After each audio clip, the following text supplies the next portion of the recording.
அமெரிக்காவுக்கும் ஈரானுக்கும் இடையே நீடித்து வந்த தற்காலிக போர் நிறுத்தத்தின் 60 நாள் காலக்கெடு முடிவடைந்துள்ள நிலையில் நிரந்தர அமைதி ஒப்பந்தம் எதுவும் எட்டப்படவில்லை. இதனால் மத்திய கிழக்கில் மீண்டும் போர் வெடிக்குமா அல்லது புதிய கட்ட பேச்சுவார்த்தைக்கு இரு நாடுகளும் திரும்புமா?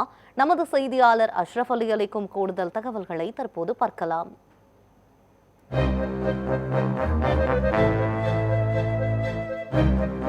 அமெரிக்கா ஈரான் இடையேயான 60 நாள் தற்காலிக போர் நிறுத்தத்திற்கான காலக்கெடு முடிவுக்கு வந்துள்ளது. ஆனாலும் போரை நிரந்தரமாக முடிவுக்கு கொண்டு வரும் விரிவான ஒப்பந்தம் எதுவும் எட்டப்படவில்லை. அணுசக்தி விவகாரம், பொருளாதார தடைகள் மற்றும் ஹோர்முஸ் நீரிணை தொடர்பாக இருதரப்புக்கும் இடையே தொடர்ந்து கருத்து வேறுபாடு நிலவி வருகிறது. ஜூன் மாதம் ஏற்பட்ட இடைக்கால ஒப்பந்தத்தின்படி 60 நாட்களுக்குள் அமெரிக்காவும் ஈரானும் விரிவான இறுதி ஒப்பந்தத்தை உருவாக்க வேண்டியிருந்தது. ஆனால் அந்த காலக்கெடு முடிந்துள்ள நிலையில் பேச்சுவார்த்தைகளில் பெரிய முன்னேற்றம் எதுவும் இல்லை.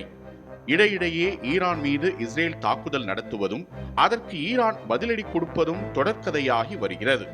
இந்த நிலையில் ஈரான் மீது பொருளாதார அழுத்தத்தை தொடர்வதுடன் ஈரான் அணு ஆயுதத்தை பெறுவதை தடுப்பதே அமெரிக்காவின் முக்கிய இலக்கு என அதிபர் டிரம்ப் மீண்டும் தெரிவித்துள்ளார். மறுபுறம் அமெரிக்காவின் முற்றுகை, பொருளாதார தடைகள் மற்றும் இராணுவ அழுத்தங்கள் முடிவுக்கு வர வேண்டும் என ஈரான் வலியுறுத்துகிறது.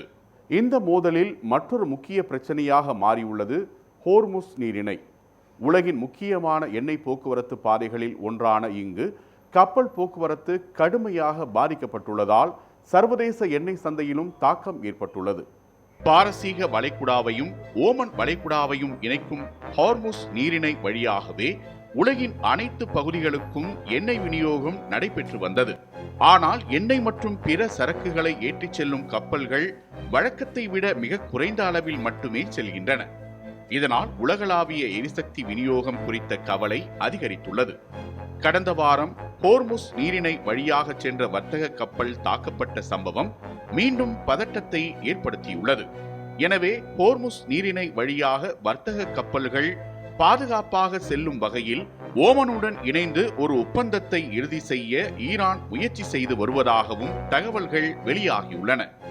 ஆனால் நீரிணையை திறப்பது தொடர்பாக அமெரிக்கா ஈரான் இடையே இன்னும் முழுமையான உடன்பாடு ஏற்படவில்லை. இந்நிலையில் போர் நிறுத்தத்தின் காலக்கெடு முடிந்தாலும் அடுத்த கட்ட அமைதி பேச்சுவார்த்தை நடைபெறுமா என்பதே இப்போது முக்கிய கேள்வியாக உள்ளது.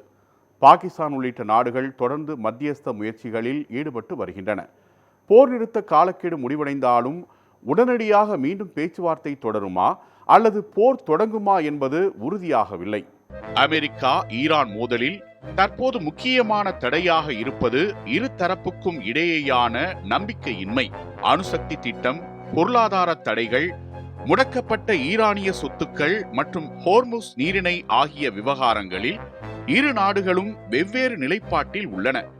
இதற்கிடையே பாகிஸ்தான் உள்ளிட்ட மத்தியஸ்த நாடுகள் பேச்சுவார்த்தையை மீண்டும் தொடங்க முயற்சி செய்து வருகின்றன. சமீபத்திய தகவல்களில் போர் நிறுத்தத்தை நீட்டிப்பது குறித்து மாறுபட்ட தகவல்கள் வெளியாகியுள்ளன. எனவே தற்போது உறுதியாக கூறக்கூடியது 60 நாள் காலக்கெடு முடிந்துவிட்டது. ஆனால் நிரந்தர ஒப்பந்தம் இன்னும் ஏற்படவில்லை. அடுத்தடுத்த நாட்களில் அமெரிக்கா ஈரான் பேச்சுவார்த்தை மீண்டும் தொடங்குமா அல்லது போர் நீடிக்குமா என்பதுதான் மத்திய கிழக்கின் அடுத்த நகர்வை தீர்மானிக்கும்.